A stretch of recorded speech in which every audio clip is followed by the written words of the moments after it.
સુરતમાં આવેલા પૂરને લઈને નાયબ મુખ્યમંત્રીએ મોડી રાત્રિ દરમિયાન અધિકારીઓ સાથે એક મહત્વપૂર્ણ બેઠક કરી અને જાહેરાત કરવામાં આવી છે।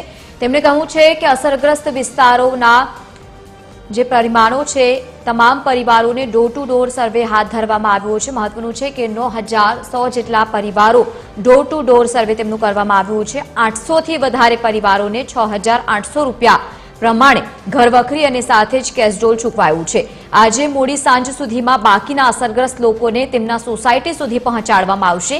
આ સહાય ચૂકવવા માટે જુદી જુદી ટીમો આ મીટિંગમાં બનાવવામાં આવી છે।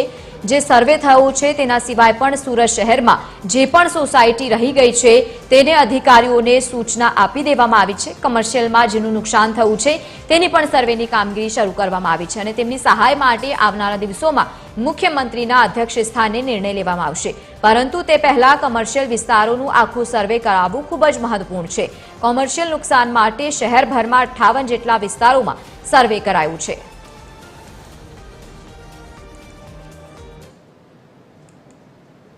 વધારે પરિવારોને 6800 રૂપિયા પ્રમાણે ઘરવખરી અને કેશડોલ્સ આપી લેવામાં આવ્યું છે અને કાલે મોડી રાત સુધી મોટા ભાગના આ સૌ પરિવારજનોને કેશડોલ્સ અને ઘરવખરીની જે સહાય છે તે એમના સોસાયટી સુધી પહોંચાડવા માટે અલગ અલગ ટીમો આજે રાત્રે મિટિંગની અંદર બનાવવામાં આવી છે અને એ ટીમ દ્વારા સુરત શહેરના કોઈ બી વિસ્તારની અંદર હજી બી આજે સર્વે થયું છે એના સિવાય બી કોઈ સોસાયટી રહી ગઈ હશે તો તમામ ઝોનના જે અધિકારીઓને ઇન્ચાર્જ બનાવવામાં આવ્યા છે તેમને સૂચના આપવામાં આવી છે કે કોઈ બી સોસાયટીમાંથી ફોન આવે તો ત્યાં સીધી ટીમને મોકલીને સર્વે કરાવીને આ કામગીરી પૂર્ણ કરવાની છે।